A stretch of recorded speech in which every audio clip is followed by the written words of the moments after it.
السلام علیکم ناظرین، ایک علمی نشست کے ساتھ ہم حاضر خدمت ہیں۔ آپ لوگوں کو معلوم ہے کہ نکاح نامہ ایک اہم قانونی دستاویز ہے جس پہ دو لوگ رضامندی کا اظہار کرتے ہوئے اپنے دستخط کرتے ہیں اور اوپر لکھی ہوئی شکوں کے مطابق زندگی گزارنے کا عہد کرتے ہیں۔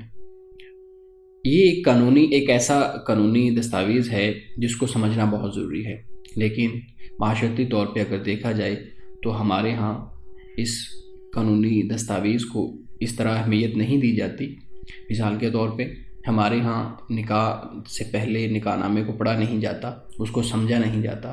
فریقین جو اس پہ دستخط کر رہے ہوتے ہیں ان کو یہ معلوم نہیں ہوتا کہ وہ کن شکوں پہ رضامندی کا اظہار کر رہے ہیں۔ یہ ایک بڑا اہم مسئلہ ہے جو بعد میں پھر پیدا ہونے والے مسائل کو بہت ہی سنگینی کی طرف لے جاتا ہے۔ آج ہم موجود ہیں جناب امانت رسول صاحب کے ساتھ اور اسی اہم دستاویز پہ گفتگو کریں گے، اس کی شرعی حیثیت اور قانونی حیثیت سمجھنے کی کوشش کریں گے۔ السلام علیکم سر۔ جی وعلیکم السلام۔ سر، جیسے میں نے بات کی کہ ایک نکاح نامہ ایک اہم دستاویز ہے اور خاص طور پہ 1961 کے بعد ہمارے ہاں اس کو بڑی اہمیت حاصل ہو گئی ہے قانونی طور پہ معاملات کے اندر۔ تو سب سے پہلے سر کچھ میرے سوالات ہیں۔ سب سے پہلا جو میں چیز سمجھنا چاہ رہا ہوں کہ کیا یہ نکاح نامہ جو ایک قانونی دستاویز ہے، ایک صفحہ ہے، اس کے اوپر مختلف شکیں لکھی ہوئی ہیں، اس کی کوئی شرعی حیثیت ہے یا صرف اس کی قانونی ہی حیثیت ہے؟ اور اگر اس کی قانونی حیثیت اور شرعی حیثیت بھی ہے تو وہ کس لیول کی ہے؟ دیکھیے، ان معاملات میں اسلام ہمیں، اللہ کا دین ہمیں آزادی دیتا ہے۔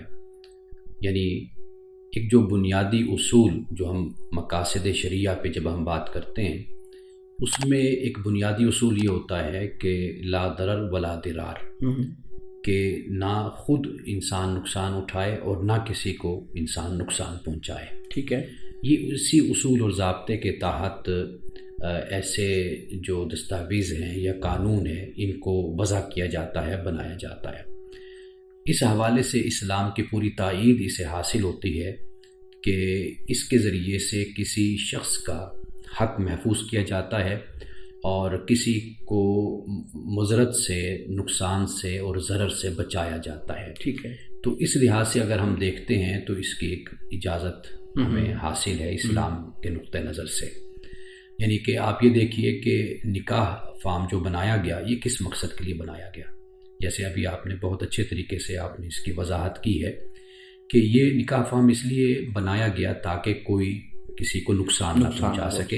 اور بہت سے مسائل ایسے ہوتے ہیں کہ جو نکاح کے بعد پیدا ہوتے ہیں، جو ہم پہلے ڈسکس نہیں کرتے، اس پر ہم بات نہیں کرتے، وہ ہمارے دلوں میں ہوتی ہے، یا ابھی آغاز ہوتا ہے تو ہم اس پہ بات کرنا مناسب نہیں سمجھتے، یا ایسا ہوتا ہے کہ شرم میں اور لحاظ میں ہم ان باتوں کو سامنے نہیں لاتے، پھر وہ بعد میں جنم لیتی ہیں اور ان پر پھر بحث مباحثہ، لڑائی جھگڑے گھروں میں شروع ہوتے ہیں اور نوبت طلاق تک پہنچتی ہے۔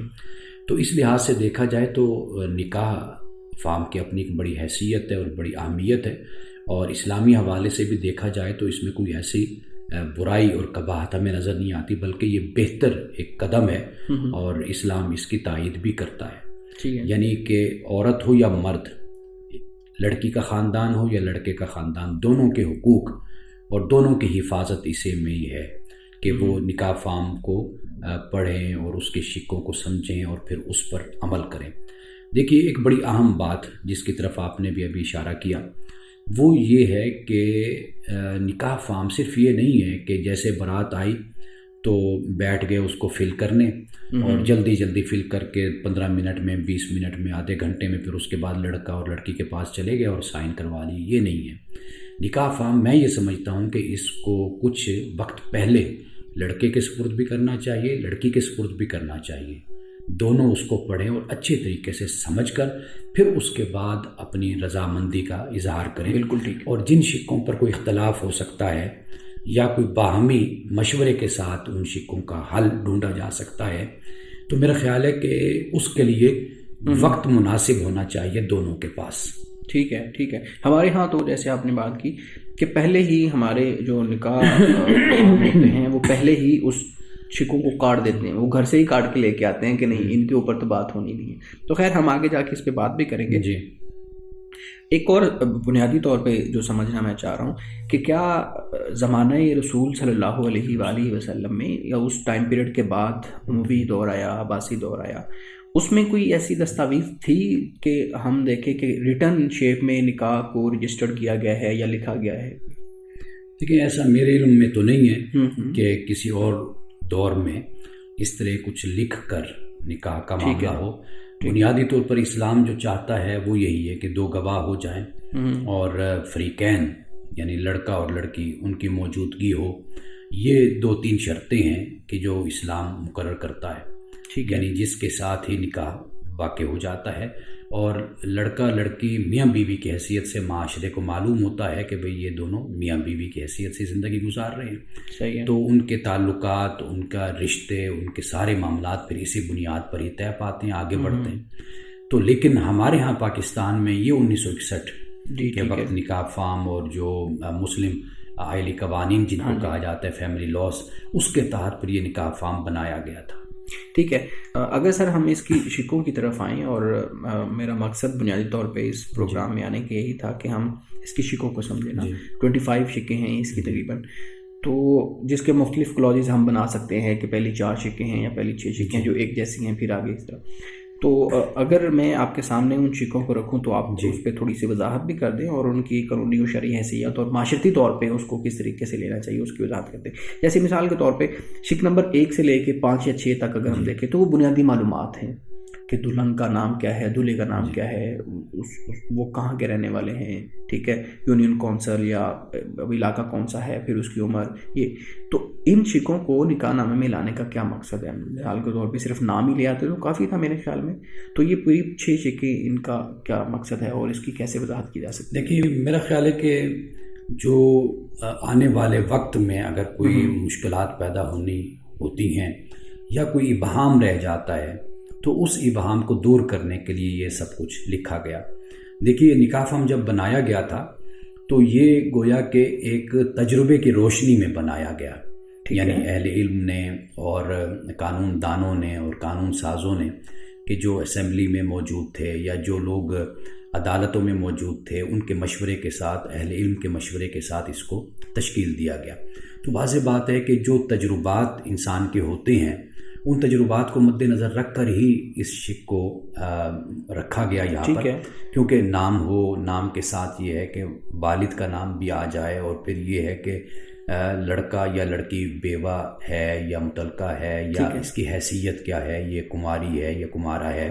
عمر کا تعین اس میں لکھا گیا ہے کہ عمر کتنی ہے. تو اس کا کیا مطلب؟ عمر تو شادی تو کسی بھی عمر میں کی جا سکتی ہے, تو عمر لکھنے کا کیا؟ دیکھیے پاکستان کے قانون کے مطابق لڑکی 16 سال اور لڑکا 18 سال, یہ کم از کم ان کی عمر ہے جو مقرر کی گئی ہے. دیکھیے لڑکا ہو یا لڑکی, آخر وہ ایک نئے خاندان کو جوائن کرتے ہیں, بالکل بحیثیت بیوی کے, شوہر کے, باپ کے, ماں کے, ان پر ذمہ داریاں عائد ہوتی ہیں. تو یہ بھی کوئی خلاف اسلام نہیں ہے کہ اگر آپ اپنی معاشرتی جو ایک نظام ہے, ایک سٹرکچر ہے, اس کو مد نظر رکھ کر اگر آپ ایک عمر مقرر کرتے ہیں کہ ہمارے ہاں اس عمر کا بچہ سمجھدار ہو جاتا ہے یا بچی سمجھدار ہوتی ہے, تو کم از کم اگر آپ وہ عمر مقرر بھی کر لیتے ہیں. مثال کے طور پر دیگر اسلامی ممالک میں اگر آپ دیکھیے تو وہاں پر لڑکے اور لڑکی کی عمر اس سے زیادہ بھی ہے, کہیں پر 22 سال ہے, کہیں پر 24 سال ہے, کہیں پر 19 سال ہے, 20 سال ہے, یہ عمریں مقرر وہاں پر ہے. ٹھیک ہے. تو اس لیے اگر کوئی اپنے معاشرتی جو ایک پس منظر ہے اس کو مد نظر رکھ کر, اپنے ماحول کو مد نظر رکھ کر اگر ایسی کوئی عمر مقرر کرتا ہے تو اس میں کوئی حرج نہیں ہے. لیکن یہ بات تو یقینی ہے نا کہ جب دونوں کا نکاح ہو رہا ہے اور ساتھ زندگی گزارنی ہے تو ان کو کم از کم اتنا شعور, اتنی سمجھ تو ہونی بھی چاہیے, اور ان کا یہ حق بھی ہے کہ جب وہ بالغ ہوں, نابالغ نہیں, جب وہ بالغ ہوں, اپنا فائدہ اور اپنا نقصان سمجھنے کے قابل ہیں, تو پھر ہی نکاح کیا جانا چاہیے. آپ دیکھیں کاروبار ہے, تجارت ہے, قرآن پاک تو یہ کہتا ہے کہ جس میں رشد نہیں ہے، جس لڑکے میں، یتیم بچے کی قرآن پاک مثال دیتا ہے. مثال کے طور پر سورۃ النساء کے پہلے رکوع کو ہم پڑھ کر دیکھتے ہیں تو وہاں پر کاروبار اور تجارت کے لیے بھی قرآن پاک یہ کہتے ہیں رشد لگائی. بالکل ٹھیک ہے. تو کاروبار تجارت سے تو بڑھ کر انسان کا جو آئلی زندگی انسان کی ہوتی ہے، انسان کی خاندانی زندگی ہوتی ہے، اس سے تو کہیں زیادہ کیونکہ نئے خاندان کی بنیاد پڑ رہی ہے. بالکل. تو اس لیے اگر کوئی عمر کو طے کر دیتا ہے 16 سال یا 18 سال یا اس سے بھی زیادہ یا کم، تو اس میں کوئی حرج نہیں ہے. بالکل آپ کی اس پہ رائے ہمارے پاس آ گئی ہے. لیکن ہمارے ہاں ایک اور بحث بھی ہے نا اس پہ کہ وہ پچھلے جب کچھ 2-3 سال پہلے میرے خیال میں پاکستان میں ایک قانون سازی کرنے کی کوشش کی گئی تھی، تو اس وقت ایک بڑا ایشو ہوا تھا کہ آپ عمر کم از کم عمر کی قید نہیں لگا سکتے. اس پہ بڑے علماء نے یہ مثالیں بھی دی تھیں کہ اگر کسی کا والد اور والدہ دونوں فوت ہو جائیں اور بچی بھی 10 سال کی ہے، اب اس کو غلط طور پہ بھی استعمال کیا جا سکتا ہے نا، اس لیے بہتر ہے کہ اس کا نکاح کر دیا جائے. یہ مختلف ہمارے سامنے یہ چیزیں آئی تھی، دلیلیں اس طرح کی آئی تھی.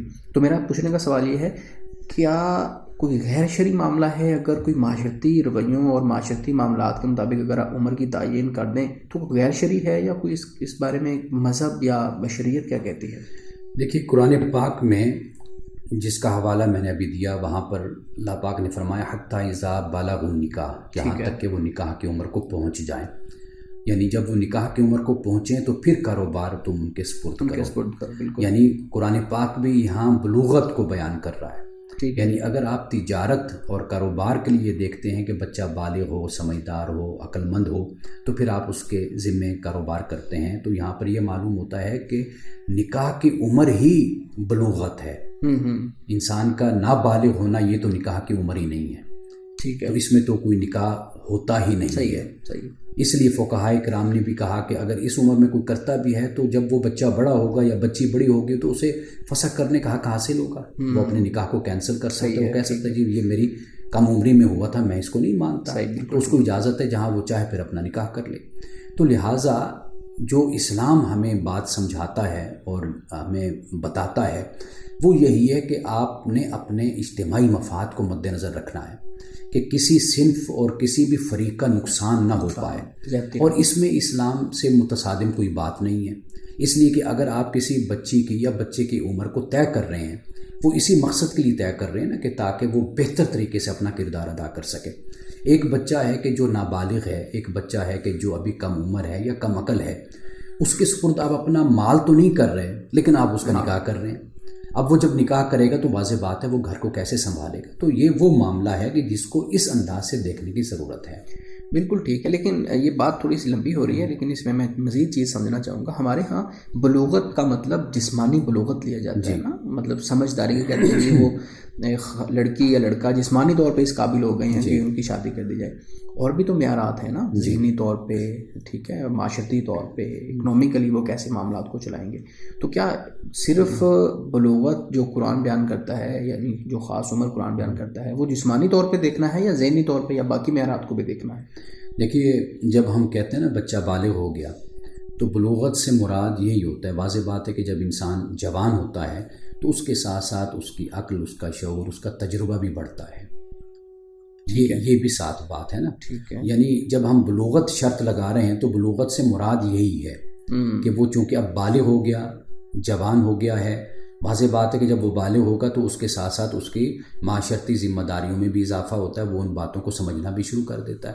گھر کے معاملات میں بھی وہ شریک ہونا شروع ہو جاتا ہے. یعنی والدین بھی اس کو ذمہ داری گھر کی، باہر کی ذمہ داری دینے لگ جاتے ہیں. تو گویا کہ اس کی بلوغت اسی بات کی علامت ہوتی ہے کہ یہ بچہ اب سمجھدار ہو رہا ہے یا سمجھدار ہو گیا ہے. تو وہ ضمناً عقلی حوالے سے یا شعوری حوالے سے وہ بات بھی اس میں بلوغت میں شامل ہو جاتی ہے. یعنی مثال کے طور پر اگر کوئی بالغ ہے لیکن وہ مجنون ہے تو واضح بات ہے کہ اس کا نکاح نہیں کیا جا سکتا. تو وہ پھر خود اس کی کیفیت سامنے آ جاتی جو اس کے بلوغت کے بالکل خلاف ہوتی ہے. تو اس کی بنیاد پر پھر نکاح کا فیصلہ نہیں ہوتا. لیکن جب بذات خود بلوغت کی بات کی جاتی ہے تو اس میں اسی بات کو خود بخود سمجھ لیا جاتا ہے کہ یہ بالغ ہے. تو واضح بات ہے کہ اب اس میں کچھ عقل، ذمہ داریوں کو سمجھنا اور ذمہ داریوں کو ادا کرنے کی صلاحیت اس کے اندر پیدا ہو گئی ہے. ٹھیک ہے، بالکل ٹھیک ہے. اگلا جو کلاز اس کا بنتا ہے میرے خیال میں وہ 7 سے لے کے 11 تک کی شکوں کا بنتا ہے. اس میں یہ بات یہ کی گئی ہے کہ گواہ اور جو وکیل ہیں وہ موجود ہوں, یعنی گواہ موجود ہوں یا پھر وکیل جو ہے نا نکاح کر لیں. اس کی بھی تھوڑی سی وضاحت کر دیں کہ گواہ کا ہونا ضروری ہے. یہ ہمارے ہاں عام طور پہ یہ چیز پوچھی جاتی ہے پبلکلی کہ 2 لوگ اگر نکاح کرنا چاہتے ہیں, وہ پنجابی کی مثال بھی ہے نا کہ میاں بیوی راضی تک کیا کرے گا قاضی, وہ اس طرح, یعنی 2 لوگ اگر راضی ہیں تو کیا وہ نکاح کر سکتے ہیں آپس میں, یا ان کے لیے گواہ لے کے آنا ضروری ہے؟ ایک تو یہ ہے. پھر دوسرا یہ کہ گواہوں کی شرط کیوں لگائی گئی ہے اس شک کے اندر؟ دیکھیے, پہلی بات تو یہ کہ 2 گواہ کا ہونا تو ضروری ہے, اس کے بغیر تو نکاح ہو ہی نہیں سکتا. یعنی نکاح کرنے کے لیے 2 گواہ ہونا ضروری ہے. 2 گواہ ہوں گے یعنی اس سے یہ معلوم ہوگا کہ یہ دونوں میاں بیوی ہیں. ٹھیک ہے. ان کا آپس کا تعلق, اکٹھے رہنا, زندگی گزارنا, وہ اس پر 2 گواہ موجود ہوں گے. ٹھیک ہے. کہ یہ کم از کم کی بات ہے. لیکن واضح بات ہے کہ جب ہم نکاح کرتے ہیں, شادی کرتے ہیں, تو بارات آتی ہے, جاتی ہے, یا کچھ لوگ مل کر بیٹھتے ہیں, بڑے ہوتے ہیں, چھوٹے ہوتے ہیں, تو شامل ہوتے ہیں. تو اس سے کیا ہوتا ہے, اس سے معاشرے کو خود بخود پتہ چل جاتا ہے کہ ان کی شادی ہوئی, یہ دونوں میاں بیوی ہیں. ایک بات تو یہ ہے. تو 2 گواہوں کا ہونا تو ہر صورت میں ضروری ہے. صحیح ہے. جہاں تک بات وکیل کی ہے, تو وکیل ہمارے ہاں وہ اس لیے مقرر کی جاتے ہیں کہ دونوں طرف سے ایک نمائندہ کے طور پر وہ کردار ادا کرتے ہیں. تو نکاح فارم میں آپ یہ کہہ سکتے ہیں کہ بھئی جو گواہ ہیں وہ تو لازم ہے, ضروری ہے ان کا ہونا تو, لیکن جو وکیل مقرر کیے جاتے ہیں وہ ایک لحاظ سے احتیاط کے لیے مقرر کی جاتے ہیں. مثال کے طور پر آپ دیکھیے کہ ہمارے ہاں ایک طریقہ ہے کہ بھئی لڑکی کے بارے میں کہ وہ ذرا شرماتی ہے یا بات معاشرتی طور پہ یہ سمجھا جاتا ہے, نہیں بولتی, نہیں کہتی, کوئی اپنی بات تو چلی, اس کی طرف سے ایک وکیل مقرر ہو گیا کہ جو اس کا جو کہنا ہوگا وہ وکیل اس کا نمائندہ اس کو ادا کر دے گا. تو وکیل اس مقصد کے لیے, اگر وکیل رکھ بھی لیے جاتے ہیں تو کوئی بری بات نہیں, اچھی بات ہے کہ نکاح کی ایک تاکید ہو گئی اور نکاح کا ایک یقین ہو گیا کہ یہ نکاح ہوا ہے, زیادہ سے زیادہ بندے اس میں انوالو ہو گئے. تو اس کے پیش نظر اگر وکیلوں کو رکھا جاتا ہے تو اس میں کوئی حرج نہیں. صحیح, ٹھیک ہے. لیکن معاشرتی جو ہمارا معاشرہ جس طرف جا رہا ہے, یا جتنی ٹیکنالوجی اور یہ چیزیں آ رہی ہیں, ہمارے ہاں مسائل بھی اس طریقے سے بڑھتے جا رہے ہیں. تو بنیادی طور پہ سوال میں یہ پوچھنا چاہ رہا ہوں کہ کیا آج کے دور میں لڑکی اور لڑکا جس کا نکاح ہو رہا ہے دونوں کا, ان دونوں کو سامنے ہونا ضروری نہیں؟ ہم اگر ضروری تو نہیں ہے ہم قانون بنا دیں, لیکن میرے خیال میں یہ ہونا یہ چاہیے کہ لڑکا اور لڑکی آمنے سامنے ہوں تاکہ ان کو پتہ ہو کہ کون کون نکاح کر رہا ہے. وکیل سم ٹائم ایسا ہوتا ہے کہ لڑکی اور لڑکا شادی ہونے کے بعد پہلی دفعہ ایک دوسرے کو ملتے ہیں, دیکھتے ہیں, تو وہ پھر مسائل زیادہ جنم لیتے ہیں. تو وکیل ایک ٹائم پیریڈ پہ ہمارے ہاں وہ اس طرح کا رواج تھا. تو کیا آج ہمیں اس چیز کی طرف کوشش نہیں کرنی چاہیے کہ ان دونوں کو ملا کے بٹھائیں؟ دیکھیے, 2 صورتیں ہیں. ایک یہ ہے کہ آپ نکاح فارم کا جو پروسیجر ہے وہ اس کو آپ علیحدہ طے کر لیتے ہیں, ٹھیک ہے, فل کر لیتے ہیں. ایک تو یہ پروسیجر ہوتا ہے. ایک ہوتا ہے نکاح ہونا, آپ دونوں کو اکٹھا بٹھا سکتے ہیں. اب تو میں نے یہی دیکھا ہے کہ شادی کی جو پارٹیاں ہوتی ہیں تو ان میں لڑکا اور لڑکی اکٹھے ہی بیٹھے ہوتے ہیں, موجود ہوتے ہیں. تو جہاں تک نکاح فارم کو فل کرنے کا معاملہ, وہ ایک پروسیجر ہوتا ہے, اس کے لیے کچھ وقت بھی چاہیے ہوتا ہے. جیسے میں نے آپ سے کہا کہ 2, 4, 6 مہینے پہلے ہی اگر وہ نکاح فارم لڑکا اور لڑکی کو دے دیے جائیں تو وہ زیادہ بہتر ہے. اس کو اسٹڈی کر لیں, مطالعہ کر لیں, اس پہ کوئی اختلاف ہے اس کو حل کر لیں, کوئی باہمی طور پر کوئی چیزیں طے کرنی ہے, مشورہ کرنا ہے, اس کو کر لیں. تو وہ نکاح فارم کا پروسیجر اپنی جگہ پر ہے. اب وہ بیٹھ کر اسٹیج پر تو اس کو نہیں کریں گے نا, صحیح ہے. لیکن ہاں نکاح دونوں کا جب پڑھایا جائے, کیا جائے, تو بے شک وہ اکٹھے بٹھا کے کیا جا سکتا ہے. صحیح, ٹھیک ہے. اچھا, شک نمبر 13 اور پھر 12 اور پھر 13 سے لے کے 17 تک جو ہے وہ شادی کی تاریخ کے بارے میں ہیں, اور اس کے بعد پھر اگلی جو شکیں ہیں 4 وہ حق مہر اور ان چیزوں کے بارے میں ہے کہ وہ معجل غیر معجل ہوگا, کتنا ہے کتنا نہیں ہے. تو اس کے بارے میں بھی آپ تھوڑی سی وضاحت کر دیں کہ ایک تو ہمارے ہاں ایک ڈیبیٹ یہ ہے کہ حق مہر کتنا ہونا چاہیے. جی, وہ ایک بڑی یہ بحث جی شرعی لکھ دیں, وہ کہتے ہیں جی قاری صاحب مولوی صاحب شرعی لکھ دیں, ٹھیک ہے. تو وہ شرعی سے کیا مراد ہے؟ دوسرا یہ ہے کہ اگر آپ تھوڑا مثال بھی دے دیں نا, ساتھ کے رسول اللہ صلی اللہ علیہ وسلم کی جو حضرت فاطمہ تھی آپ کی بیٹی, ان کا کیا تھا, اور آپ نے اپنی اہلیہ کا جو دیا وہ حق مہر وہ کتنا تھا, تو ہمارے سامنے ایک مثال آ جائے گی. اچھا دیکھیے, بات پہلے تو یہ ہے کہ میں بڑا مختصر ایک جملہ بولا کرتا ہوں کہ نکاح اپنا حق مہر وہ ہونا چاہیے کہ جو لڑکے والوں کے لیے بوجھ نہ ہو, لڑکے کے لیے. اچھا, لڑکے والوں کے لیے بوجھ, لڑکے کے لیے بوجھ نہ ہو, اور لڑکی والوں کے لیے شرمندگی کا باعث نہ ہو۔ اچھا پہلے تو یہ بتا دیں، معذرت میں بات کر رہا ہوں، یہ لڑکی والے تقاضا کرتے ہیں یا لڑکی والے خوشی سے دیتے ہیں؟ یہ اس کی بھی تھوڑی وضاحت کریں۔ دیکھیے لڑکی والے تقاضا کریں یا نہ کریں، لڑکے پر ہر صورت میں وہ لازم ہے۔ صحیح ہے، ٹھیک ہے، وہ اس نے دینا ہی دینا ہے۔ اب اس کو کیسے دینا چاہیے؟ وہ یہی بات ہے کہ بھی لڑکے کو دینا چاہیے اپنی ایک حیثیت آپ کہہ لیجیے اس کے مطابق استطاعت کے، اور وہ لڑکے پر بوجھ نہ بنے، لڑکی والوں کے لیے شرمندگی کا باعث نہ بنے۔ یہ جو حق مار شرعی کہا جاتا ہے، حق مار کوئی شرعی نہیں ہے۔ رسول اللہ صلی اللہ علیہ وسلم نے بہت زیادہ بھی ادا کیا اور کم بھی دیا، مختلف اوقات مختلف دیا، ٹھیک ہے۔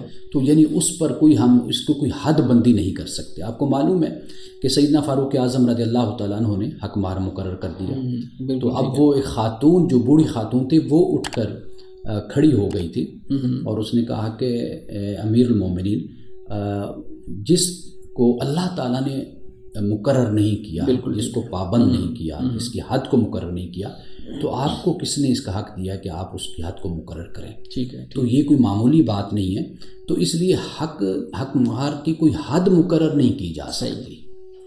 وہ پھر معاشرتی طور پہ بالکل معاشرتی طور پر جو آپ دیکھیں گے حالات کے مطابق اس کو طے کریں گے۔ ہم نے کوشش کی ہے کہ ہم جو نکاح نامے کی مختلف شکیں ہیں اس کے اوپر مختصر بات کریں اور اس کی شرعی اور کچھ تھوڑی قانونی حیثیت بھی دیکھیں۔ تو ہم نے اپنی طرف سے ایک اچھی کاوش کی کوشش کی۔ امید ہے کہ یہ ہمارا پروگرام اور یہ ہماری کوشش لوگوں کے لیے مددگار ثابت ہوگی۔ ہمیں اجازت دیجیے، خدا حافظ۔